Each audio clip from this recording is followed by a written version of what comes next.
Alors bonjour à toutes. Comme d'habitude, très heureux de vous retrouver ce mercredi. Voilà, on est à SEM 19 aux 4 rues de Thionville dans les locaux de Torah Tenu. Et on va démarrer notre jour sur la parashat Roukat. Alors parashat Roukat, alors c'est la marquée la chose suivante. Vaïdaber Hashem el Moshe vel Aaron est mort. Donc a dit Hashem à Moshe et Aaron, Zot Roukat à Torah, Asher Tziva Hashem les morts. Donc Hashem a ordonné un chok, une loi irrationnelle, qui est la paradouma, qui va servir à purifier des gens en contact avec des gens qui sont décédés. D'accord. Tout ce qui est lié à ce qui est décédé entraîne une touma, une impureté sur la personne, soit elle est en contact avec la personne décédée, soit dans un espace. Et cette personne devient impure. La seule et unique manière de pouvoir se débarrasser de cette impureté, c'est la paradouma.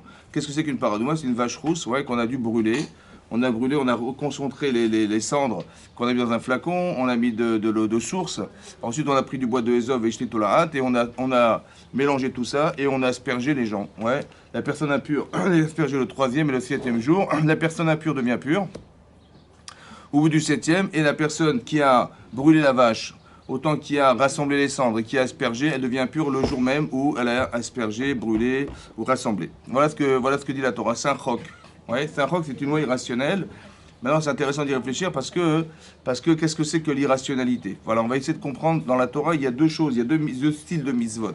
Il y a des mitzvot qui sont des mitzvot intelligentes, rationnelles, on va dire, qui sont intelligibles, voilà, qu'on peut comprendre, des lois sociales, des lois, je sais pas, d'urbanisme, des lois des lois qui nous permettent de vivre ensemble, ouais, le bon vivre ensemble. Et il y a des lois qui sont des choukim, carrément des lois complètement inintelligibles au-delà de la conception humaine, ce qu'on appelle des choukim. D'accord? On est composé de ces deux éléments-là. L'intérêt du cours, c'est d'expliquer pourquoi c'est fait de cette manière. Ça veut dire que pourquoi Hachem, il nous propose de faire des choses qui nous sont inintelligibles. C'est-à-dire, vous n'allez pas mélanger le lait et la viande. Pourquoi? C'est comme ça. Ça va, voilà, c'est comme ça. On ne peut pas porter des vêtements de lin, de laine. Voilà, si vous avez l'occasion de vous porter des vêtements de lin ou de laine, il faut les vérifier. Il faut voir s'il n'y en a pas. Et s'il y en a, on ne peut pas les porter. Ce sont des lois irrationnelles. Il y a beaucoup de lois irrationnelles dans la Torah. Pourquoi c'était nécessaire de placer de l'irrationalité dans la Torah? Pourquoi c'était nécessaire que nous fassions des mitzvot qui nous sont inintelligibles? Vous comprenez, la question est la suivante, puisque vous avez un cerveau qui vous sert à réfléchir, ouais. On dit la Torah a été donnée dans l'intérêt d'être metzaref et abériot, c'est-à-dire d'affiner les personnes. Donc on va s'affiner par l'étude de la Torah. On va devenir plus intelligente parce qu'on a compris des règles, parce qu'on va s'investir de notions qui nous transforment et qui nous rendent plus humaines. Voilà, ça c'est la Torah. Qui chormatrem ou binatrem les naramim, c'est la Torah, parce que c'est votre chorma, c'est la vôtre. Ouais, c'est votre intelligence, c'est votre connaissance qui vous rend intelligente aux yeux des peuples. Voilà. Donc c'est l'intelligence. Et tout à coup, on nous dit, vous savez, il faut faire des choses sans réfléchir. Vous allez devoir accepter des choses sans y réfléchir. C'est un peu antinomique. Comment nous faire accepter quelque chose qui est inintelligible? C'est-à-dire comment on va accepter nous? Tout à coup, tu peux plus réfléchir. Ça sert à rien, fais-le parce que c'est comme ça, sans réfléchir. C'est même frustrant à la limite. Vous comprenez? Parce que quelqu'un qui est intelligent, il va dire, mais attends, mais j'aimerais bien comprendre. On n'est pas des robots, vous comprenez? Voilà. Comment? Oui. Ça ne veut pas dire on va faire, c'est Vénishma. Ça veut dire on accepte de faire. C'est pareil. Tout ce que tu me demanderas, j'accepterai. Et après, je comprendrai. Mais j'ai pas dit que je vais faire sans savoir. Est-ce qu'on peut faire sans savoir? Essayez de faire sans savoir, vous allez voir. Ouais. J'ai compris, mais elle est marquée, tu comprendras. Et là, on dit non, mais si tu comprends rien, c'est pas grave, fais-le. Ouais. Pourquoi c'est comme ça? Hein? Quand? Quoi qu'il arrive. Oui, j'ai compris, mais pourquoi c'est cette manière? Pourquoi faire deux choses? Pourquoi nous faire carrément, je vais prendre mon cerveau, je le mets de côté et je le fais sans savoir. Ça va, je le fais sans comprendre. C'est frustrant. Il faut comprendre en quoi c'est nécessaire. Je vous explique. Ça, c'est le principe de base. Pourquoi ça peut amener des problèmes? Parce qu'il y a des gens qui vont vous faire croire que la Torah, ça se modifie. Vous comprenez? Puisqu'il y a des lois rationnelles dans la Torah et qui sont très intelligentes, alors restons intelligents. Donc qu'est-ce qui va se passer? Tout ce que je ne comprends pas, hop, je balaye. D'accord? Donc on va devenir des libéraux. Mais pourquoi il y a cette crise libérale? Parce que la Torah est faite de mitzvot rukim et de mishpatim. Ça veut dire qu'elle est faite de lois intelligibles et de lois inintelligibles. Mais non, pourquoi faire? Pourquoi tu veux me rendre inintelligent? Fais-moi faire des lois qui sont intelligentes. Et donc ils vont vous faire des transformations, vous comprenez? Maintenant l'inverse. Si on avait fait des lois complètement irrationnelles, parce que Akadosh Baruch Hu, il est largement au-dessus de notre concept, c'est vrai, et de notre conception, on dit si Hachem me dit de faire un truc, je suis ma'amine, mais si je comprends rien, je le fais quand même, voilà, toute la Torah, ça serait ça, on n'aurait pas pu se construire, d'accord? Donc il y en a Il y a un intérêt double, celui d'arriver à se construire personnellement, d'accord, humainement, on va dire en fonction humainement autant qu'en étant lié avec Hachem, et autant il y a des mitzvot qui sont carrément irrationnelles. Pourquoi cette dualité qui est a priori un paradoxe? Et ça, on va essayer de comprendre pourquoi. C'est marqué dans le Rashi. Rashi l'amène comme ça. Le premier Rashi de la paracha, c'est écrit Zot Rukat Torah. Il y a Rashi dit les fiches à Satan. Parce que le Satan, c'est l'accusateur. Vous savez qu'il y a le Yetzer Hara. Le Yetzer Hara, c'est le mauvais penchant qui se trouve dans le cœur de chacun d'entre nous, qui nous attire vers le mal. Ça va? Il y a le Satan qui nous accuse lorsqu'on a transgressé la Torah. Ouais, l'accusateur, c'est lui.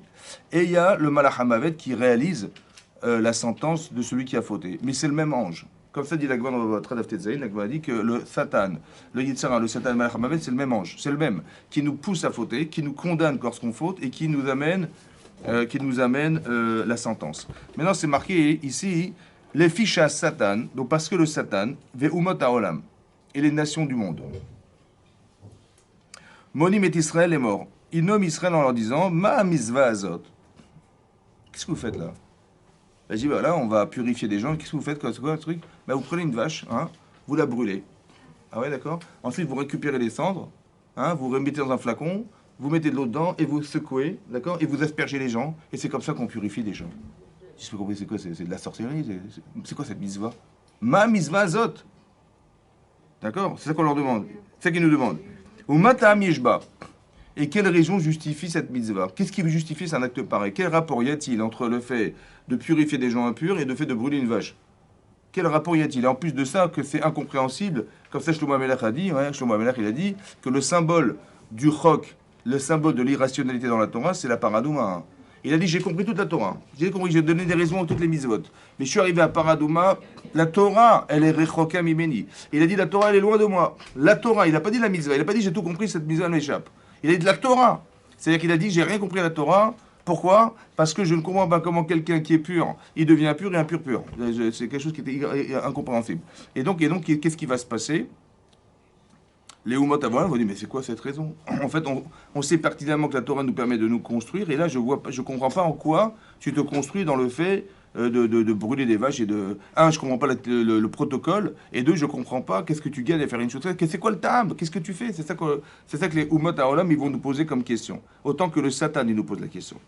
Et là-dessus, la réponse, c'est quoi? Alors, les Fira Katav Bachuka. C'est pour ça qu'on a écrit que c'est un chok. C'est irrationnel. Pour dire, Gzeraim Elefanai. C'est un décret devant moi, dit Hachem. Ouais.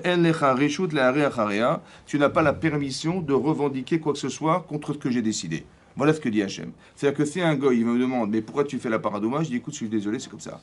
Il dit, mais je comprends pas pourquoi tu fais, c'est comme ça. Ça va? Ça vous contente? C'est difficile à comprendre. Comment je vais répondre une chose pareille? C'est ça, il faut comprendre qu'est-ce que ça veut dire. Hein? Comment?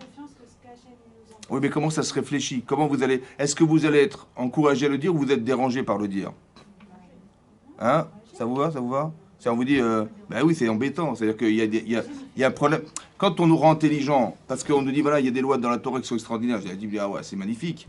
Mais quand c'est des choses qu'on ne comprend pas, on a du mal à s'expliquer. D'accord? Par exemple, vous êtes invité, je sais pas moi, Jean-Christophe, il va faire un pot de départ dans la boîte. Ça va? Il dit, voilà, il a tout préparé, ça fait 10 ans qu'il est là, il nous invite.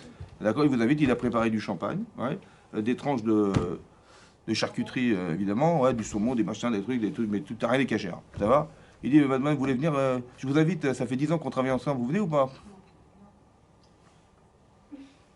C'est pas évident. Bon, mais en ce moment, ben, j'avais rendez-vous ce soir, ou alors je suis au régime, ou alors vous savez, en ce moment, ça va pas, Et comme d'habitude, tout le temps, quand je vous invite, tout le temps comme... Hein? Évidemment. Et à part ça, ouais, c'est ça. Donc ça veut dire que vous avez compris que ça nous gêne. Mais pourquoi ça nous gêne? Parce qu'il faut vous expliquer. Et qu'est-ce que je vais lui raconter à celui-là, ce Jean-Christophe? Je vais lui dire quoi? Que je mange cachère et que je commence à lui expliquer. Il va me dire, mais pourquoi ça et pourquoi pas machin, pourquoi pas... Et ça c'est bon, ça c'est pas bon. Laisse tomber. Ça va? Ça veut dire que j'ai pas envie. Donc ça veut dire que la Torah elle me dérange. C'est ça le problème du rock. Donc comment on s'arrange avec un rock? Vous avez compris?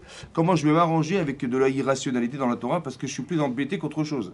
D'accord? Je suis fier quand je peux m'expliquer, mais je suis pas du tout fier quand je peux pas m'expliquer. Et au contraire, j'échappe. J'essaie d'échapper parce que si je vais m'expliquer, d'accord? Et c'est important de comprendre qu'il y a deux éléments qui nous dérangent. Il y a un, c'est le Satan à définir, et deux, les Umot Haolam. Comment tu vas t'expliquer devant les gens qui sont étrangers à la Torah? Voilà. Comment tu vas t'expliquer? Maintenant, ce qui est important de comprendre, c'est qu'on a besoin de s'expliquer. Vous allez me dire, mais moi, j'ai pas besoin d'aller voir ce genre de personnes, ça me dérange. Moi, je vis dans mon monde, vous comprenez, j'ai pas besoin de l'expliquer et de me justifier. On dit, oui, tu vois, il faut pouvoir te justifier. C'est marqué, les Umot Haolam, ils vont venir te poser la question, mais qu'est-ce que tu fabriques? C'est quoi cette mitzvah? Quelle raison il y a dedans? Et tu dois pouvoir t'expliquer dans ce sens, c'est ça qu'il faut comprendre. À part ça, il y a le Satan. C'est quoi le Satan? Oui? Il faut t'expliquer avec le Satan et le Umot Haolam. Mais moi, je ne connais pas le Satan, moi. Il est là-haut, je n'ai jamais vu, on ne s'est jamais rencontré. C'est quoi le Satan? Hein? Non, je sais, bah, au Hachem, j'ai compris ça. Mais c'est quoi? C'est quoi le Satan?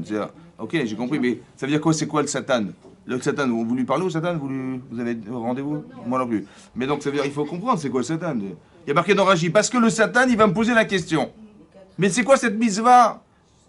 Et c'est quoi cette âme de la mitzvah? C'est quoi la raison qu'il a justifiée? Mais il est où le Satan? Il va vous poser une question. Il va vous poser deux questions. C'est quoi la mitzvah? Qu'est-ce que c'est que cette mitzvah? Qu'est-ce que tu fabriques? Et deux, c'est quoi la raison de cette mitzvah? En vérité, la question du Satan, c'est la question de qui? Il y a les nations et il y a le Satan. Et il est où le Satan? En soi. Il est en soi. Il est en soi. Donc la question du Satan, c'est la question De nous. Très bien. Il faut répondre. Il faut se répondre. Vous avez compris ou pas? Ah oui. Ça veut dire que je me pose la question, mais qu'est-ce que je fais? Est-ce que je la pose? Je la pose pas. La question, je me la pose ou pas? Il faut se la poser. Mais c'est des questions qui nous dérangent. Parce qu'on a l'impression qu'on remet en cause la Torah. Ça va? Il dit, mais qu'est-ce que tu fabriques? Ça veut dire que je vais mettre mes tefilines. Je dis, mais qu'est-ce que je fais là? Ça va? C'est une question que je devrais me poser. Je dis, ah, j'ai pas de question, j'ai rien, aucun problème, je fais. Ça va? Mais en vérité, le problème, c'est que je sais pas ce que je fais. Et je comprends pas ce que je fais. Et donc, il faut que j'arrive à répondre à cette problématique. Et quand Hachem, il me répond que c'est comme ça, c'est une xéra et tu fais ce que je te demande. C'est difficile de faire ce qu'on nous demande de faire sans avoir la compréhension de ce que ça veut dire. C'est dur, vous avez compris? Et donc, il faut que j'arrive à comprendre en quoi je m'épanouis dans ce système-là. En quoi je m'épanouis? Donc, je m'épanouis quand je comprends, mais je ne m'épanouis pas forcément lorsque je ne comprends pas. Vous comprenez le principe? Hein? Alors, il n'y a pas de raison. Il n'y a aucune raison. Il n'y a aucune raison. C'est ça le problème. Il n'y a pas de raison. C'est un roc. Ouais. Quelle différence entre un roc et finalement, c'est les mêmes, un roc et une mitzvah qu'on a compris? Non, parce que si je vous demande de faire kibbutz avem, vous allez comprendre. Si je vous demande de respecter, que vos enfants vous respectent, c'est comme ça. Parce qu'on se construit comme ça. Évidemment, c'est comme ça qu'on se construit dans la vie. Elles sont au même niveau en réalité? Non. Au niveau intellectuel, non. Ça veut dire que là, je vous demande de faire sans savoir. Et là, je vous demande de faire. Au contraire, je vous demande de comprendre ce que je vous dis. Hachem, il vous demande de comprendre la Torah. On va étudier la Torah le plus profondément possible. La Torah, c'est le sechel d'Hachem. C'est l'intellect d'Akadosh Baruch Hu. Donc, ça veut dire que plus vous allez approfondir les sujets, plus vous serez intelligent et plus vous allez avoir une largesse d'esprit qui est très large. Hein? Qui ne sont pas entendables dans nos oreilles, dans notre compréhension. Donc, du moment qu'on accepte que les choses sont. Mais si, c'est compréhensible, je n'ai pas compris. Tout n'est pas compréhensible, je ne comprends pas. Même ce qu'on comprend, est-ce qu'on comprend vraiment? Mais allez au plus profond de vous-même. Allez au plus profond de cette compréhension. Et plus vous serez intelligente, et plus vous aurez un éventail large du vision du monde, et plus vous pourrez vous débrouiller. Le Yitzhara, il est subtil ou pas? Mais en fait, c'est juste une question d'acceptation. Tous les cours qu'on fait ici, c'est quoi? Qu'est-ce qu'on fait comme cours? Les cours qu'on fait... Non mais je vous explique. On ne parle pas d'accepter. Eh bien justement, c'est plus facile d'accepter quelque chose que j'ai compris. Par exemple, vous avez vu toutes les parachutes qui nous précèdent, d'accord? On a eu la Shonara de Myriam, c'est très subtil. On parle de gens très intelligents, des gens qui sont des Névim, des prophètes. On parle des gens qui ont une compréhension extraordinaire de la Torah, d'accord? D'accord, ils sont tombés dans des pièges. Maintenant, nous, on apprend de là, on tire des leçons. Il y a eu les Meraglim ensuite, après il y a eu Korach, après il y a eu etc., etc. Donc on voit que des gens exceptionnels, ils ont fauté. Mais on tire des leçons de là. Donc on devient intelligent parce qu'on comprend qu'il y a des subtilités psychologiques dans chaque événement. Et on peut être trompé par soi-même, on peut être trompé par les autres, etc. Donc je m'affirme dans ma vie. J'ai confiance en ce que j'apprends. Et je sais que ça va m'aider. Vous comprenez? Mais quand je comprends pas, qu'est-ce que ça m'aide? Vous avez compris? Personnellement. Donc il y a une autre dimension dans le roc. Il y a autre chose à comprendre dans le roc qui va m'aider. C'est ça que je dois comprendre. Ça va? Dans mon lien avec Hachem. Autrement que dans la compréhension de soi. Très bien. Après, il faut comprendre comment ça marche. C'est ça que je veux comprendre. Pardon. Maintenant, vous avez compris. Voilà. Maintenant, qu'est-ce que ça veut dire? Alors, le Satan, en vérité, la question du Satan, c'est la vôtre. C'est ça qu'on devrait se poser. C'est-à-dire que quand je fais des chukim, je devrais me demander mais pourquoi Hachem il m'a posé pourquoi il m'a demandé de faire quelque chose que je ne comprends pas. C'est la question du Satan. Quelle raison a la mitzvah et pourquoi on me demande d'agir de cette manière? C'est ça. Mata mishba. Pourquoi il faut prendre des vaches, tu les brûles, on ne comprend pas ce qui se passe. Alors, ça c'est important que vous entendiez ça, oui. Parce que en fait le souci il est suivant. Quand vous faites une mitzvah, on nous promet le Olam Haba. Où c'est marqué? C'est une Mishnah. Ouais. C'est une Mishnah dans ma cote. La Mishnah dit là-bas. Rabbi Hanania ben Akashia Omer. Rabbi Hana il a dit que Hachem il a voulu nous faire mériter le monde futur. Qu'est-ce qu'il a fait? Il a fait beaucoup de mitzvot. D'accord? Les fichar, il est marqué donc Rabbi Hana ben Akashia Omer. Ratsa Kadosh Baruch Hu Zakot Israël. Il a voulu Hachem nous faire mériter le monde futur. Les fichar, c'est pour cela qu'il a multiplié les mitzvot. Maintenant, il faut en faire combien pour arriver au Olam Haba? Combien il faut? Hein? Combien? Il en faut qu'une. Une seule. Comme ça, le Rambam il dit là-bas dans Pirouche à Mishnayot. Si vous faites une seule mitzvah kaogen, ça veut dire parfaitement l'ishma comme il faut, vous avez une part au monde futur. Combien il en faut? Une seule. Maintenant, il y a combien d'occasions de pouvoir faire des mitzvot? Des milliers. Non, mais c'est ça, c'est des. Quand vous dites 613 mitzvot, en vérité, il n'y a pas 613 mitzvot pour nous. Hein. Mais il y a des dérivés des mitzvot qui nous permettent de faire des mitzvot. Donc il y en a des milliards. Quelque part, on a des occasions extraordinaires de pouvoir rester là-bas. Maintenant, donc on nous parle d'un monde futur qui est un monde éternel. Ça va? Ok. Maintenant, ce monde éternel, il est où? Parce que, je vous explique. Vous allez faire une mitzvah. Par exemple, vous allez faire la frachat-challah. Ça va? Donc vous avez de la pâte. On vous dit, il faut prendre de la pâte, une partie de pâte. Ça prend combien de secondes pour prendre une pâte? Une seconde. Donc vous allez faire clac. D'accord? Et vous avez fait la mitzvah. Le temps que ça vous a pris, il est limité. Vous êtes limité. La pâte, elle est limitée. Et le temps est limité. Tout est limité. Comment accéder à l'infini dans la limite de ce que je suis et de ce que je fais? Comment vous faites pour accéder à l'infini? Hein? Comment? Je fais tout ce que j'ai fait, ça m'a pris une seconde. Ça va? Maintenant, si je l'ai fait les Shem Shemaim, j'accède à l'infini. Mais il est où l'infini? Vous avez connecté votre groupe avec votre... Hein? Comment? Le Olam Haba, c'est post-mortem, c'est après. Mais comment on accède? Comment on mérite? Quand vous faites des mitzvot, vous méritez d'être cette personne. Mais comment je mérite l'infini? Parce que j'ai fait un acte fini, avec une matière finie, avec une pensée déterminée. Tout ce que j'ai fait. Mais il n'y a pas une seule. Une seule, ça suffit. Hein? Il est où le Olam Haba? Hein? Vous avez connecté votre infini avec votre... Il est où l'infini? Votre neshama, votre action, elle est infinie. Non, elle n'est pas infinie, ça a pris une seconde. Mon action, elle a pris une seconde. Mais en fait, l'infini, c'est l'association avec Hachem quand on fait cet acte-là. Mais il est où l'infini? Mais il est où Hachem? Et là, il est pas. Et là, vous avez fait la mitzvah. D'accord? En vérité, elle a raison. L'infini, écoutez-moi bien, l'infini, il est où? Vous avez connecté votre action avec votre neshama, avec l'action que je vois. Avec la mitzvah. Avec la mitzvah. D'accord. Donc vous êtes connecté. D'accord. C'est ça? Et l'infini, il est où là? C'est Hachem. C'est la neshama, c'est ça. Ça veut dire que vous avez compris que vous avez quelque chose d'infini en vous. C'est ça. Votre corps en vérité est limité, votre intellect est limité, mais vous avez quelque chose qui est infini. Quand on permet à sa neshama qui est infinie d'accéder à la mitzvah de façon sincère, les Shem Shamaim, ça veut dire quoi les Shem Shamaim? Ça veut dire qu'il n'y a rien qui est antinomique avec ce que vous êtes. Votre corps, il va dire non, je suis fatigué, ou dire ah, oui, je vais faire pour le salaire, ou je ne sais pas quoi. L'intérêt qu'on peut porter à la mitzvah fait écran à la neshama. Comme si c'est mon corps qui s'exprime et pas ma neshama qui s'exprime. Les Shem Shamaim, c'est-à-dire que je le fais dans un intérêt qui est carrément, qui est proche de ce que Hachem attend de moi et pas de ce que j'espère moi personnellement de ce que je vais atteindre. Ça va? En général, quand on fait quelque chose, on ne le fait pas parce qu'on va obtenir quelque chose en retour. On le fait, voilà, c'est tout. C'est ça. Ça fait partie de notre nature. Et ça c'est les shema, ça c'est l'ishma, ça? Non, non. Alors je vous explique pourquoi. Alors je vais vous expliquer pourquoi. Qu'on est construit comme Ouais. ça, on ne va pas dire attends, je vais le faire parce que. Non, on va pas d'y penser. J'ai compris ce que vous dites, mais écoutez-moi bien, écoutez-moi bien. Si je vous propose, par exemple, voilà, je vais vous proposer une chose simple. Voilà, je vais vous demander vous allez venir dans mon bureau, d'accord?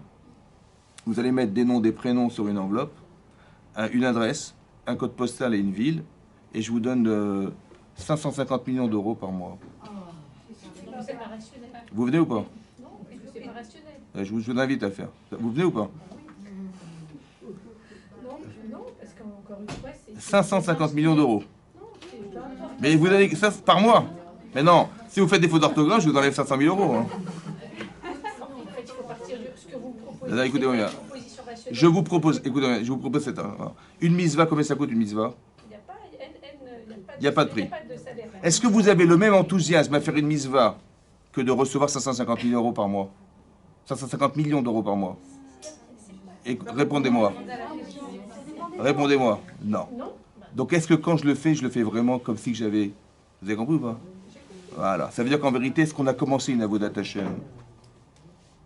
Parce que si c'était vrai, que c'était infini, le salaire infini, je dormirais même pas de la nuit. Hein. Ça va? Pourtant, je dors la nuit. Par exemple, vous allez rêver à Rosh Hashanah. On est jugé entre la vie et la mort à Rosh Hashanah ou pas? Vous arrivez à dormir le soir? Ben, je sais pas, moi j'avais entendu à la radio il y a quelques années, il y a un type, un Français, il avait fait des trafics de drogue en Colombie, ça va? Ils étaient une dizaine, ils ont tué tous les 9, ils ont tué. Mais l'autre, il était français, et la France a dit, écoutez, non, ça se passe pas comme ça chez nous. Vous croyez que le type, il dormait la nuit, il allait se faire juger et condamner la veille? Hein? Mais nous, on dort tranquille, nous. Mais est-ce qu'on y croit vraiment? Vous avez compris ce que je dis? Le faire les chemchés, c'est d'y croire au départ. Et si j'y crois vraiment, je sais même pas si j'arrive à dormir le soir. Et quand je sais que c'est comme ça, mais je suis en train de réfléchir, mais comment je vais m'arranger? Il faut que je trouve un avocat. Nous, on est peinards. Vous pouvez me resservir du miel, ça vous dérange pas, dans les pommes? On est complètement...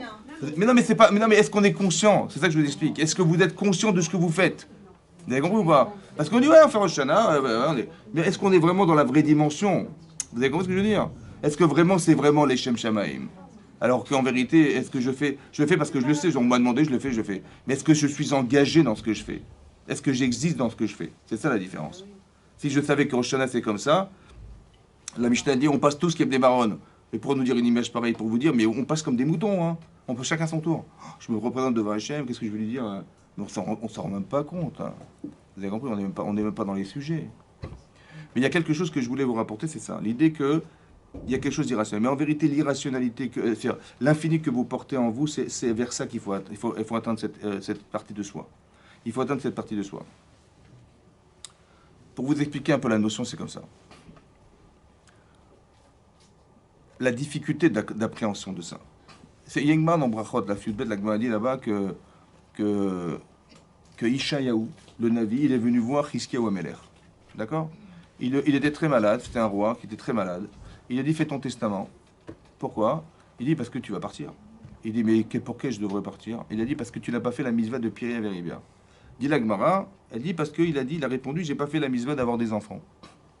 Il a répondu, le roi Hiskiyahu Ameler, il a répondu, mais il dit, mais je savais que j'avais un roi Hakodesh, je savais que mes enfants seraient des Rishaïm, mais j'avais pas envie. Ça va? Il lui a répondu, mais ce qu'Hachem t'a ordonné de faire, fais-le, ne réfléchis pas. Ça va? Maintenant, est-ce qu'on est condamné à mort, Bachamaïm, parce qu'on n'a pas eu d'enfant? Non. Alors qu'est-ce qu'il lui a dit? Il lui a répondu, il n'y a que 2 mitzvot assez qui nous condamnent. Ouais, il y a de ne pas faire le Korban Pessah et de ne pas faire la Mila. Voilà. Mais le reste, si quelqu'un il a raté une mitzvah positive, il a fait une Avera. Mais elle est moins grave, Chas v'Shalom, que d'avoir fait des lavines, des interdictions de la Torah. Et il lui dit, non, t'as pas eu d'enfant, Ravita. En quoi c'est un rapport à le condamner parce qu'il n'a pas fait la mitzvah de Piri Averibia? Le Rav Chaim Shmulevitz, il explique, il dit comme ça. La condamnation, elle ne vient pas du fait de ne pas avoir fait la mitzvah. La condamnation, elle est dans l'interprétation de la mitzvah. Il a dit, si j'ai d'enfants tzadikim, ouais, alors j'ai la mitzvah. Et sinon, ben non. Mais depuis quand tu décides, toi, que la mitzvah, elle s'explique intellectuellement? Vous avez compris le problème? On s'arrange avec Hachem. Mais si c'est comme ça, ben je le fais, sinon je ne le fais pas. Vous avez compris ou pas? Mais c'est ça qui nous condamne, Chas v'Shalom. Vous avez compris ce que je veux dire? Il faut qu'on soit capable de comprendre, d'accepter l'idée que malgré tout, c'est ce qu'il lui répond Ishayahu le Navi, il lui dit, mais on t'a dit de faire la mitzvah, peu importe. Pourquoi peu importe? Tu l'as pas compris, c'est une chose. Mais même si tu réfléchis, tu dis, mais ces enfants, ils veulent vivre. Ces enfants, mais ce sont des Réchem, ils vont se récupérer un jour. Etc. Ils vont dire en Gilgoulim, mais ils vont exister. Mais par contre, si tu les prives de vivre, c'est ton choix personnel. De quel droit tu te permets? Vous avez compris ce qu'il a dit? Et quelque part, on est dans l'interprétation de la mitzvah. Si ça me fait plaisir, je la fais. Si ça ne fait pas plaisir, je la fais pas. Ou je dis non, il n'y a pas de mitzvah. Vous comprenez? En fait, je fais la volonté d'Hachem, la mienne. Mais non, c'est la tienne. À l'inverse, tu dois faire ta volonté, la sienne. C'est-à-dire que dès qu'on rentre dans l'intellect, on peut tomber dans ces pièges. Vous avez compris? Il y a de la rationalité et de l'irrationnel dans la mitzvah. Il faut accepter cette partie irrationnelle parce que si je le fais dans mon intérêt, c'est possible que quand ça me dérange, je ne vais pas le faire. Vous avez compris? Et ça ne rentre pas dans le cas de la Torah. C'est-à-dire que tu sais pertinemment que tout ce que on te demande de faire, c'est évidemment que tu vas réussir à l'atteindre. D'accord? Un petit peu comme, écoutez-moi bien, il y a deux fautes qui sont représentées dans cette idée-là. Il y a la faute d'Adam Arishon, il y a la faute du Chet HaEgel. D'accord? Les deux, elles se ressemblent. Pourquoi? Parce que dans les deux cas, la Torah nous dit, par exemple, la Gemara dans Shabbat dit que le jour où on a reçu la Torah, on est arrivé au niveau d'Adam Arishon avant la faute. D'accord? Ça veut dire qu'on était à un niveau qui était similaire à celui d'Adam Arishon, avant la faute. Comment ça s'explique? Ben, qu'est-ce que fait Adam Arishon? Ouais. Le Rav Dessler, il explique que c'est quoi la faute? On peut l'expliquer, la faute d'Adam Arishon. On ne va pas dire qu'on peut l'expliquer, mais on peut avoir une idée de la faute d'Adam Arishon.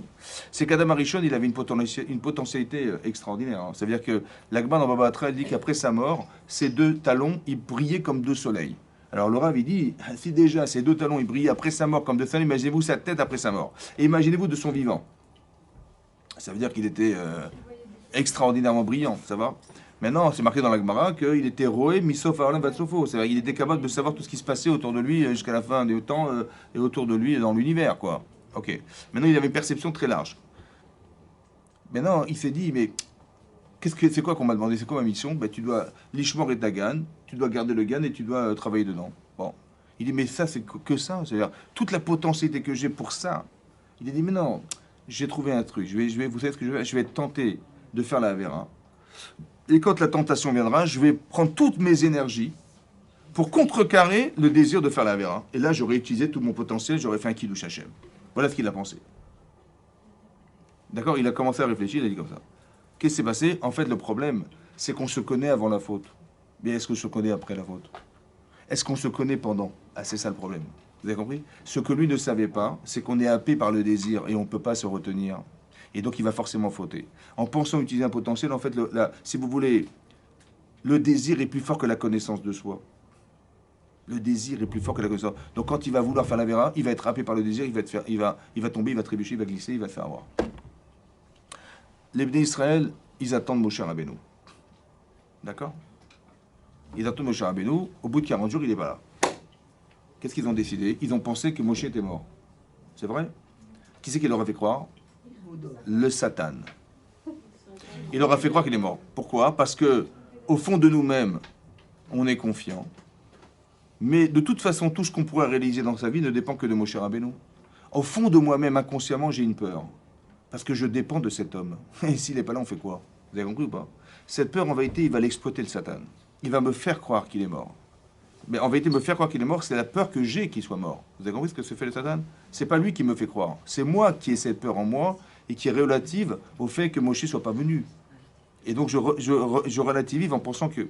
Qu'est-ce qui va se passer? On va faire le veau d'or. Pourquoi on a fait le veau d'or?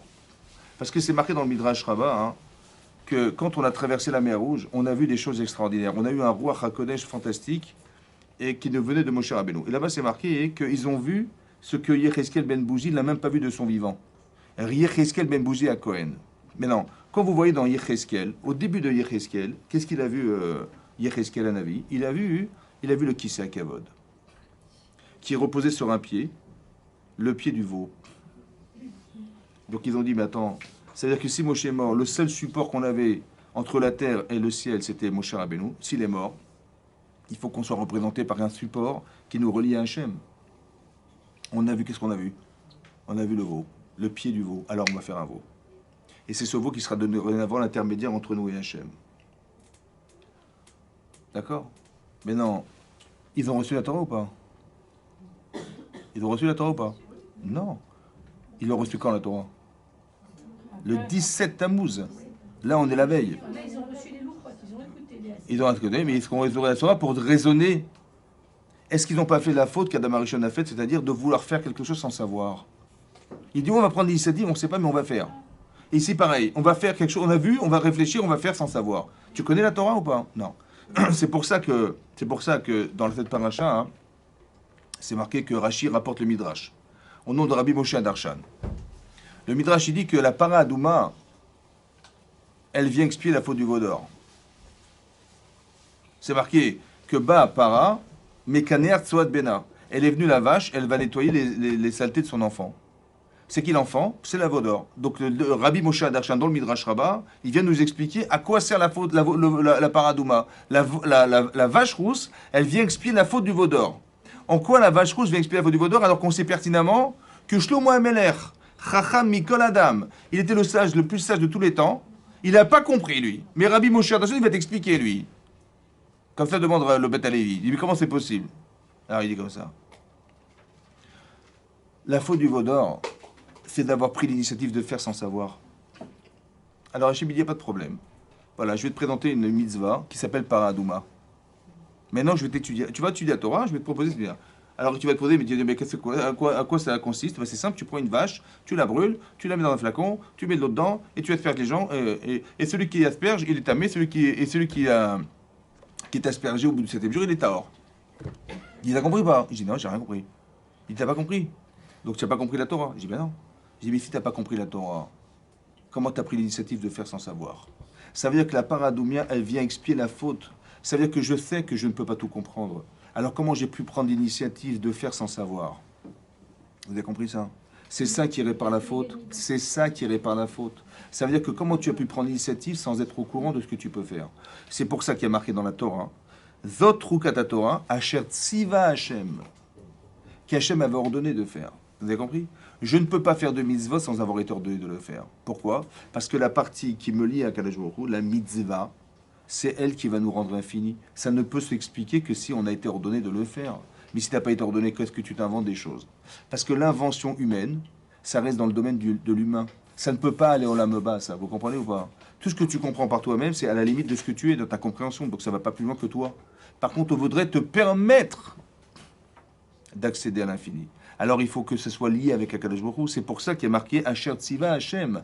La faute, elle est dans le fait d'avoir pris l'initiative de faire en pensant sans avoir été ordonné. C'est personnel, une khumra. Mais c'est pour me protéger. Je fais une khumra. Ou pour éviter que. Ça va? Mais c'est pas, on n'est pas dans la misva, on est dans la protection de soi. Ça va? Maintenant, ici, qu'est-ce qui se passe? Vous avez compris? Le chok, le sens du chok, c'est d'arriver à comprendre qu'il y a des choses qui me dépassent. Je ne suis pas en mesure de faire sans savoir. J'étudie, j'ai dû... voilà, je dis, mais nous, mon père, il a toujours fait comme ça, ma mère, mais tu es sûr que c'est de la Torah? Je dis, mais je sais pas, on a toujours fait comme ça, mais vérifie. Vous avez compris? Peut-être que tu fais n'importe quoi, peut-être que tes parents, ils savaient pas, peut-être que... Non, mais on a jamais... Ou alors, on n'a jamais vu ça. Les gens, je sais pas moi, les gens ils portent pas dans la rue Shabbat, mais depuis quand on n'a jamais vu ça? Nous Shabbat, on a toujours porté notre sac à la synagogue. Les gens ils savaient pas qu'il y avait un hérouf dans leur ville, ou ils savaient pas. Ils disent mais c'est quoi, vous inventez, c'est quoi ces religieux, on comprend rien. Mais au moins étudie, au moins sache. Et si tu sais, tu vas éviter des problèmes autant que tu vas être en connaissance de ce que tu ne savais pas au départ. C'est important. Mais il y a quelque part une partie irrationnelle dans la rationalité. Je vous explique pourquoi c'est comme ça. Parce que la vie est faite de façon irrationnelle. Je vous explique. Il y a des choses qui sont marquées dans la Torah qu'on a du mal à comprendre. Par exemple, on avait déjà une fois parlé de ce sujet. Par exemple, on sait qu'Avram Avinu, il avait fait la Brit Mila, d'accord? Il faisait une chaleur torride à l'extérieur de chez lui, et il attendait de recevoir des gens, de faire l'hospitalité. Au bout de 3 jours, en voyant qu'Avram, il voulait absolument, malgré la chaleur et la douleur, recevoir des gens, qu'est-ce que fait Hachem? Il envoie des anges, d'accord? Qu'est-ce qu'a fait Avram? Il les a vus, il a couru derrière. Il leur a dit, voilà, installez-vous, je vais vous apporter à manger. Donc il leur a amené des langues de veau, il leur a amené du lait, de l'eau, comment on veut dire. Et il les a mis, il les a installés à table et il les a mis à l'ombre d'un arbre pour éviter la chaleur. À l'ombre d'un arbre pour les rafraîchir de la chaleur. L'Agma de Bametzia dit, Bisrout Shlosha, qui leur a donné à manger et à boire et il les a mis à l'ombre d'un arbre, Zachou les Shlosha. Ils ont mérité 3 choses dans le désert. Ils ont eu la manne, Anan et Kavod. Ils ont eu la manne, donc il a plus de la manne en permanence pendant 40 ans. Ils ont eu les colonnes de nuée qui les ont ombragés pendant 40 ans. Et ils ont eu le Ber Miriam qui les a suivis dans le désert pendant 40 ans. Vous avez compris ou pas? Vous avez compris qu'on n'a rien compris? Attends, Avram Avinu, il a fait l'hospitalité. Ça a duré 1 heure. D'accord? Et là, ça a duré 40 ans. Il leur a donné Me'at Maïm, un peu d'eau. Il y a eu des tonnes d'eau qui ont été distribuées au clan Israël dans le désert. Il les a mis à l'endroit là, ça a duré quelques temps, et là, ça a duré 40 ans, mais c'est complètement disproportionné. Il a donné à manger à 3 personnes, c'était 3 millions. Comment? C'est logique ou pas? Dites non, c'est pas logique. Moi j'ai compris que Mida Keneged Mida, c'est-à-dire que tu fais 3, on te donne 3. Comment c'est possible? Est-ce que c'est rationnel de recevoir des gens? Dans le désert. Est-ce que c'est rationnel de recevoir des gens? Non, rationnel aujourd'hui, oui, mais la Brit Mila Abraham. C'est vrai. C'est vrai qu'il a fait un acte irrationnel. C'est vrai qu'il a fait un acte irrationnel. Ouais. C'est vrai, parce que c'est surhumain ce qu'il a fait. Et vous avez compris le lien qui existe entre la mitzvah qu'il a fait dans la chaleur, parce que, logiquement, on va dire comme ça, là-bas, Rachid nous rapporte que pourquoi il a envoyé la chaleur à Hachem? Pourquoi? Pour permettre... Comment? Pour qu'il reste à l'ombre dans sa tente. Et que les gens ne sortent pas de chez eux. Voilà. Donc il a exempté de la mitzvah Hachem. Il a exempté de la mitzvah. Et tout à coup, quand il a vraiment envie, qu'est-ce qu'il fait Hachem? Il envoie des anges. Qu'est-ce que vous auriez fait, vous? Ben moi, j'aurais enlevé la chaleur. Puisque j'ai mis la chaleur pour éviter de déranger Abraham. Donc quand je veux... Puisque manifestement, ça le dérange. Moi, j'aurais fait comme ça. J'aurais dit, j'aurais enlevé la chaleur, j'aurais envoyé les gens. Non, non, non, non, non. Il a gardé la chaleur et il a envoyé des anges. C'est logique ou pas? Qu'est-ce qu'il voulait Hachem? Qui montre que malgré la chaleur, il continue de vouloir faire une mitzvah de vivre par la septorfine. Ou autre chose. Écoutez, autre chose. Autre chose. Autre chose. Est-ce que vous croyez que tout ce que fait Hachem est gratuit? Par exemple, c'est extraordinaire quand même qu'on ait pu sortir d'Égypte et qu'on ait été nourri pendant 40 ans dans le désert miraculeusement. Bon, Hachem il fait comme ça un coup de baguette magique, ça. Mais est-ce que c'est gratuit ça? Non. Mais il fallait qu'on passe par le désert? Alors il faut qu'on le mérite. Alors vous savez ce que fait Hachem? Il va chercher quelqu'un qui est capable de faire un acte de chesed surnaturel dans son désert. Hachem, il va vouloir nous nourrir dans le désert. Mais c'est surnaturel. Alors c'est ce que cherche Hachem? Il cherche un tzaddik ou une tzaddiket qui est capable de faire un acte surnaturel de chesed dans son désert. C'est pour ça qu'il a gardé la chaleur. Pas pour voir est-ce qu'il va y arriver ou pas. Non. C'est surtout parce que Hachem, il a besoin que dans le petit désert d'Abraham Avinu, à petite échelle, on puisse faire un chesed extraordinaire qui va permettre au clan Israël qui est dans Abraham Avinu, parce que tout le clan Israël, il est dans un seul homme, c'est lui, de pouvoir permettre à Abraham Avinu, à travers ce qu'il va faire, de pouvoir permettre à ses enfants de survivre dans le désert, par un acte de chesed surnaturel. Vous avez compris ce que fait Hachem? Ça veut dire que ce que fait Abraham, ça paraît, entre guillemets, logique, parce qu'il veut absolument recevoir des gens, pour lui c'est sa mitzvah, mais derrière il y a quelque chose d'irrationnel. C'est la émouna. Vous avez compris ou pas? Ça veut dire que le fait qu'il accepte l'irrationalité de la mitzvah lui permet d'accéder à l'infini dans ce qu'il est en train de faire. Vous comprenez ce que je veux dire? Et Hachem, il utilise cette façon de penser pour pouvoir permettre au clan Israël d'exister. C'est ça le chok. Ça veut dire qu'on ne se rend pas compte de ce que Hachem il nous propose dans la vie, Si je l'accepte de façon rationnelle, je dis non, c'est trop dur, je refuse. D'accord? Si Abraham il avait dit écoutez, j'ai vu le Shulchan Aruch, j'ai plus de 100 ans, il fait chaud dehors, je pense que je suis exempté de la mitzvah, je vais aller me proposer. Il a dit, c'était plus fort que lui. Il a dit je peux pas. Il faut absolument que je reçoive des personnes. Il attend impatient qu'il était. Ça va? Et Hachem, qu'est-ce qu'il a fait? Il dit ah tu veux, alors je vais donner. Mais en vérité, ce que vous voyez dehors, les 3 millions de personnes dans le désert qui vont être nourries par Hachem, c'est l'expression profonde du désir qu'il avait Abraham Avinu de recevoir des gens. Ça veut dire que plus vous faites des mitzvot avec intensité, plus dans le temps ça va durer. Combien? Ça peut durer l'infini. Ça veut dire vos enfants, vos petits-enfants, ça va durer. Mais c'est dans l'intention que vous avez. Combien vous avez envie? D'accord? Donc on n'est pas en train de se dire ah c'est dur, c'est pas dur. En vérité le problème si c'est dur, c'est parce que je ne suis pas assez convaincu. C'est parce que j'ai pas assez de désir que je n'arrive pas à aller plus loin que ça.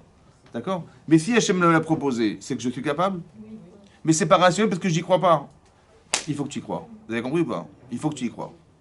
Il faut que tu sois capable de pouvoir penser. Il faut que tu sois capable de pouvoir t'investir. Mais c'est le désir de la mitzvah qui te pousse.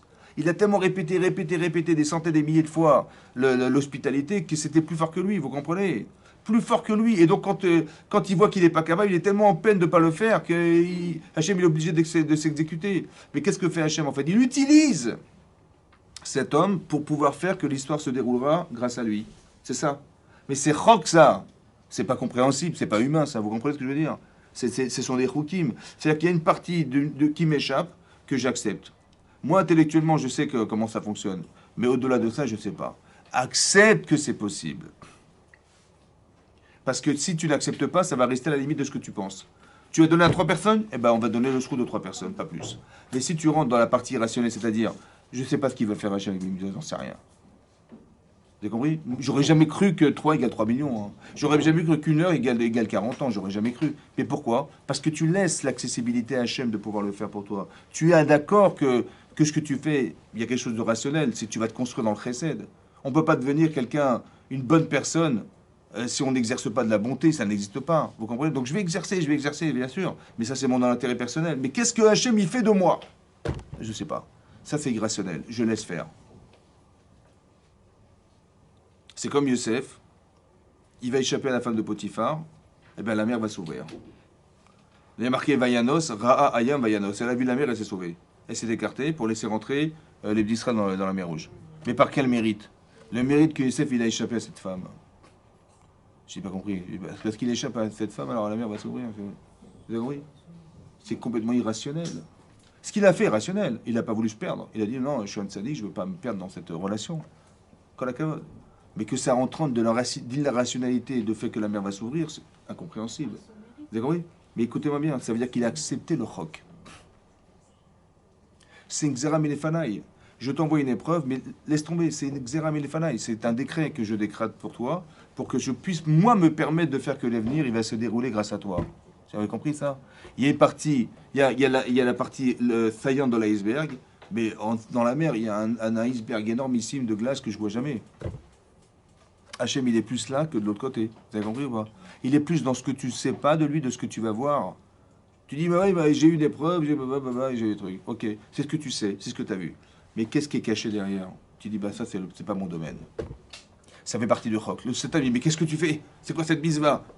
Quand on propose à Avraham Avinu quelque chose de complètement irrationnel, inhumain, tu prends ton enfant et tu le sacrifies. Alors que lui, il s'est battu contre les gens qui faisaient des sacrifices d'enfants. Vous avez compris? Et Hachem, il dit exactement l'inverse. Il dit, prends ton enfant et il va le sacrifier en holocauste.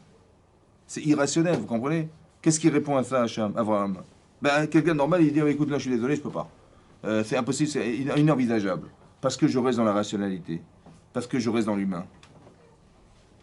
Mais quelque part, c'est difficile.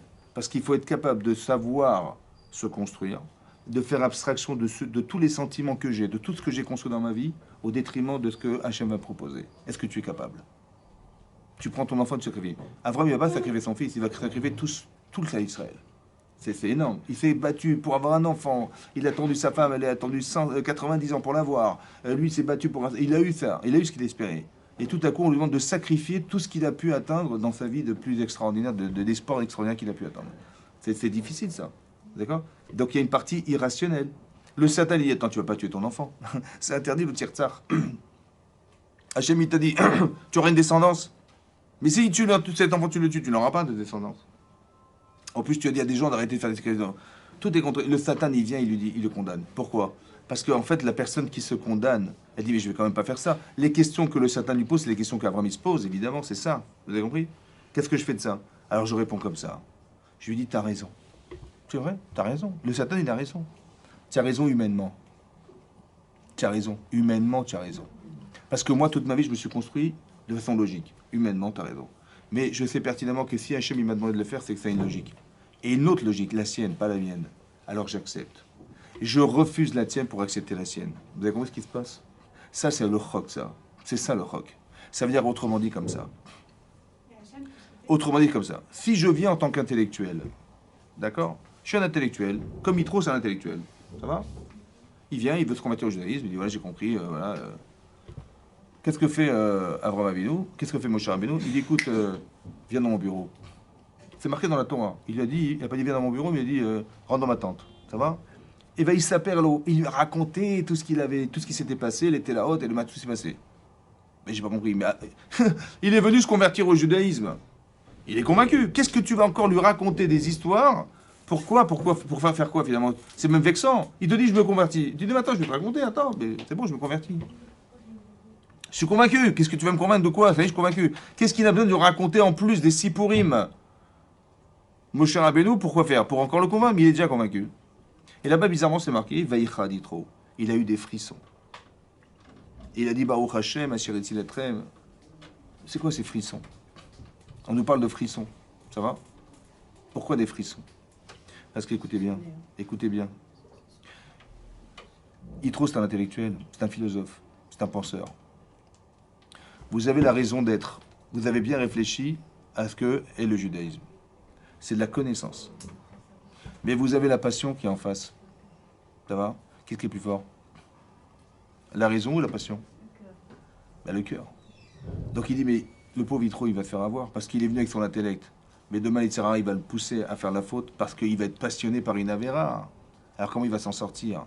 Tout en sachant que la raison n'est jamais aussi forte que la passion. Alors vous savez ce qu'il va faire Yitro? Mon cher Rabbeinu, il va dire, viens dans ma tente. Et je vais te raconter des sipurim. Je te raconterai jusqu'à ce que tu aies des frissons.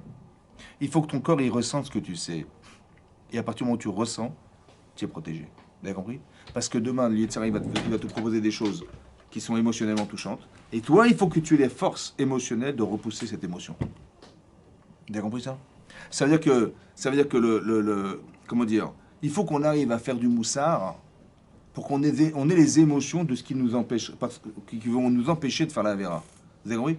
Quand Hachem il dit à Abraham, Kartnei bincha, wow, c'est un coup de massue là, il reçoit un coup de massue, c'est très dur. Émotionnellement, c'est très dur. Il faut qu'il ait une émotion d'Hachem qui soit aussi forte que l'émotion qu'il a pu recevoir du choc émotionnel qu'il a entendu du tzivouï d'Hachem. Vous comprenez ça? C'est ça, ça veut dire qu'il faut avoir des émotions dans la Torah. Voilà. Maintenant, écoutez-moi bien. À 120 ans, on va partir d'ici. Ça va? Qu'est-ce qu'on va retrouver? On va retrouver Hachem.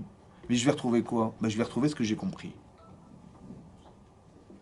Mais est-ce que Hachem, il est à la mesure de ce que tu comprends? Qu'est-ce que tu vas comprendre? Vous avez compris ou pas? Qu'est-ce que tu vas dire? Moi, j'ai compris les mitzvot, j'ai compris. Mais c'est toi, ça. C'est ce que tu comprends. Mais Hachem, tu crois qu'il est ce que tu comprends? Franchement. Non. Ce que tu vas comprendre dans l'univers d'Hachem, mais c'est la planète Terre dans l'univers. On va dire comme ça. J'ai compris, écoutez-moi bien. Écoutez bien. Pour vous expliquer que ce n'est pas un problème intellectuel. Écoutez bien. Il faut que j'accepte Hachem. Mais non. Ce que tu vas comprendre d'Hachem, mais c'est infiniment zéro par rapport à ce qu'il est. C'est vrai ou pas? Et Hachem, il est plus dans ce que tu sais de lui ou de ce que tu ne sais pas de lui? Donc qu'est-ce que tu dois faire? Tu acceptes le chok. C'est ça la mitzvah de chok. Ça veut dire que je n'ai pas compris, hein. Mais je sais qu'il y a une logique au-delà de ce que je conçois. Et Hachem, il est largement plus là où je ne conçois pas que je le conçois. J'accepte, je suis Mahamine. Donc qu'est-ce que j'ai fait en vérité? Les petits échantillons de vision que j'avais, je l'ai élargi au maximum.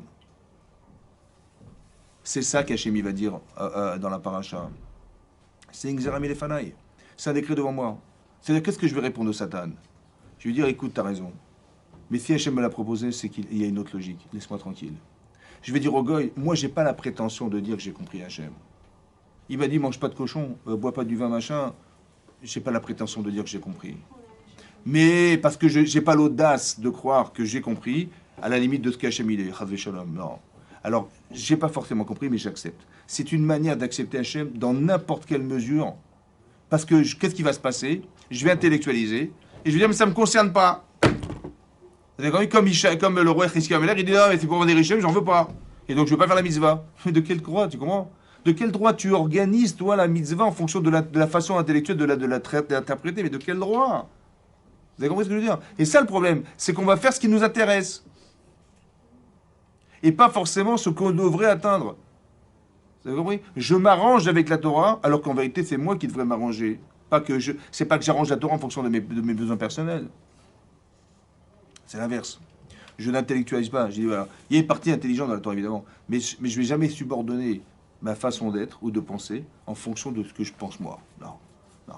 Il faut qu'il y ait un roc. C'est ça que ça veut dire. Donc quand Rachid dit, les Oumot va vous interroger, pourquoi? Parce qu'en vérité, ce qui se passe, pourquoi on est en galoute, vous croyez? Parce qu'en fait, on devrait être dérangé. Parce vous comprenez, on vit en vase clos, on est dérangé, on ne peut pas se mélanger. Je dis, donc ça veut dire quoi alors? Je dis, le seul endroit où je suis bien, c'est là-bas, en Israël. Mais non, on veut que tu sois bien partout. Vous avez compris? Que tu sois épanoui où tu te trouves. Pas que il y a un seul endroit au monde où je me trouve bien, c'est à Jérusalem, dans telle rue et tel truc. Non. Il faut que tu sois bien partout. Donc en vérité, il faut que tu t'arranges. Il ne faut pas que tu sois gêné. Pour ça que, plus que la grande majorité du monde, elle est habitée par des non-juifs, il faut que tu puisses t'expliquer devant des non-juifs. Et tu vas lui dire, il va dire, mais pourquoi tu fais ça? Il dit, écoute, il y a des choses qui sont rationnelles, mais moi, comme je sais qu'Hachem, il est largement au-dessus de mon intellect, je peux accepter qu'il existe au-delà d'une limite intellectuelle. J'accepte. Et ben c'est ça que. Et je suis ma mine dans ça, je crois en ça, je crois en lui. Et donc je vais de là. Donc, où est-ce qu'il est l'espace du Yetzirah là-dedans? Il n'y a plus d'espace. Quand il va vouloir venir pour t'empêcher de faire une mitzvah, tu vas dire, je suis désolé, je la fais. Et quand il va t'empêcher parce qu'elle te dérange, tu vas, je suis désolé, il y a une autre logique, celle d'Hachem. Donc tu t'es protégé grâce au Mishpat, parce que tu t'es construit. C'est pour ça que la Hakedat Israël, il n'a pas fait à 20 ans, il a fait à 137 ans. Parce qu'à la fin de sa vie, c'était un philosophe extraordinaire pour Avraham Avinu. Et là, il a un Nisayon. C'est pas comme des gens, tu vas leur dire, écoute, c'est simple, tu sais quoi, tu te mets un explosif sur toi, tu rentres dans un bus, et on te promet les 70 vierges. C'est extraordinaire, tu verras, c'est magnifique. Il dit, ah ouais, super, j'y vais. Je dis, mais t'es débile ou quoi? Ça veut dire que si t'es bête, alors il n'y a pas d'épreuve. Mais c'est parce que t'es intelligent que ça devient une épreuve. Vous avez compris? On n'a pas attendu qu'Abraham il ait 20 ans pour lui faire la Hakedat Israël. Il l'a fait à la fin de sa vie. Parce qu'il était construit. C'est là, est-ce que tu mets en avant ta façon de penser ou la façon de penser? C'est pas pareil. Donc tu n'as pas d'épreuve quand tu n'es pas intelligente. Par contre, il y a une épreuve quand tu es intelligente. Est-ce que je vais le faire ou pas? Est-ce que j'ai un intérêt dans ou pas? Vous avez compris ce que je veux dire? Voilà. Et c'est là que va venir, c'est là qu'on se construit dans sa vie. Au détriment de ses intérêts personnels, on va faire la mitzvah. C'est ça les Shem Shamaim. C'est pour ça que la Torah est composée de mishpatim, de lois rationnelles et irrationnelles. D'abord, construis-toi. Et maintenant que tu es clair dans ta tête, tu es épanoui, tes machins, c'est là que tu peux envisager même n'importe quelle situation. Là, tu peux rentrer dans une loi que même si c'est irrationnel, tu le feras quand même parce que tu as confiance en Hachem, parce qu'il y a une façon de se construire qui est le rapport à la vie.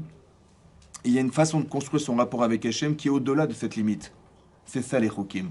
Donc c'est pour ça qu'il y a des mishpatim dans la Torah, des lois rationnelles, parce qu'on se construit par toutes les mitzvot, on se construit dans la relation à l'autre, dans la maritale, avec vos enfants, avec vos voisins, avec tout ce qui se passe. Donc vous êtes construite, vous avez des bonnes valeurs. Et à part ça, il y a des choses qui dépassent. Mais c'est la relation avec Hachem. Cette relation, elle va dépasser cette relation. Mais tu vas construire ta vie grâce à ça. Tu vas faire kiboud avaim pour pouvoir considérer qu'Hachem il est aussi ton père, ouais, etc., etc. Et ça va te permettre de t'épanouir et donc de basculer sur un autre principe qui s'appelle le chok, de dire que Hachem ne va pas s'enfermer dans ce que je croyais. Hachem il est rachoum, verchanou, et je vois il y a eu la Shoah, il y a eu les machins, je comprends rien. Non, au-delà de ce que tu conçois. Vous avez compris? C'est ça qu'on dira à la fin des temps, Bayom Haou, I Hachem Echad ou Shmo Echad. La grande Psarim m'a dit quoi ce jour-là? Ce jour-là, on dira Hachem Echad ou Shmo Echad. Mais c'est quoi entre lui et son Shem et son nom? C'est ce qu'il est, il est un. Mais ce que tu vois, c'est pas forcément Echad. Parce que tu dis, mais c'est injuste, c'est pas normal. Hachem, on t'expliquera. Hachem Echad ou Shmo Echad, Bayamaou ce jour-là. Mais il faut être mamie que on va t'expliquer. Il faut faire partie de ces gens-là qui, malgré que ça dépasse ce que je conçois, parce que je comprends pas comment c'est possible d'être Rachoum Echadou et qu'il arrive une chose pareille à une personne. Je comprends pas. Ça me paraît injuste. On t'expliquera. Ça fait partie des Choukim. Il faut que tu laisses une place dans ta tête, tu laisses une place de questionnement qui n'a pas forcément de réponse. Pourquoi? Parce que ça te permet de laisser Hachem exister. Alors que si tu veux tout savoir, tu risques d'être traumatisé en pensant que ce qui t'arrive n'a pas de sens et c'est ça que le cerveau va utiliser contre toi. On rentre dans le rock pour aussi s'épanouir, aussi accepter ce qui nous arrive, parce qu'on sait que tout est les tova et tout a un sens. Chazak, mesdames, voilà, excusez-moi. Oui.